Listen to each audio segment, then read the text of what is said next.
یہ دو نام صرف الفاظ نہیں ہے بلکہ وہ راز ہے جو زندگی کو بدل دیتے ہیں، یہوہ رافع اور یہوہ نسی۔ پچھلی ویڈیو میں ہم نے دو الفاظ یہوہ یری اور یہوہ شلوم کے بارے میں سیکھا۔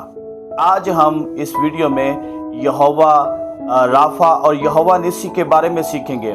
یہوہ نام یہودیوں کے نزدیک بڑا خاص اور اہم نام تھا، تو 300 قبل از مسیح کلام میں جہاں لفظ یہوہ آ جاتا اس کی جگہ ادونائی پڑھتے، کیونکہ وہ یہ سمجھتے تھے کہ کہیں وہ خدا کے حکم کو توڑ نہ دیں۔ خدا نے موسیٰ کو 10 حکم دیے، اس میں سے ایک حکم یہ بھی تھا کہ خداوند اپنے خدا کا نام بے فائدہ نہ لینا۔ وہ یہ سمجھتے کہیں ہم خدا کے حکم کو توڑ نہ دیں، اس لیے یہوہ کی جگہ ادونائی پڑھتے۔ دوسرا لفظ یہوہ نسی ہے۔ یہوہ کا مطلب خدا اور نسی کا مطلب ہے میرا جھنڈا، میری فتح، میرا نشان۔ یہوہ نسی خدا میرا جھنڈا ہے، میری فتح ہے، میرا نشان ہے۔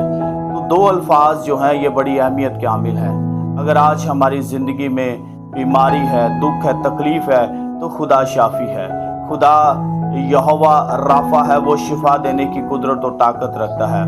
چاہے ہم روحانی طور پر، جسمانی طور پر بیمار ہیں، خدا ہمارا شافی، اس کے پاس آئیں۔ یہوہ رافع آپ کو شفا دینے کی قدرت اور طاقت رکھتا ہے۔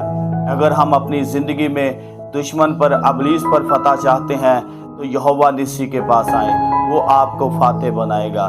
نہ صرف وہ آپ کو آپ کے دکھوں، بیماریوں پر فتح دے گا بلکہ ابلیس کی ساری قدرت پر آپ کو فتح دے گا۔ خداوند آپ سب کو برکت دے۔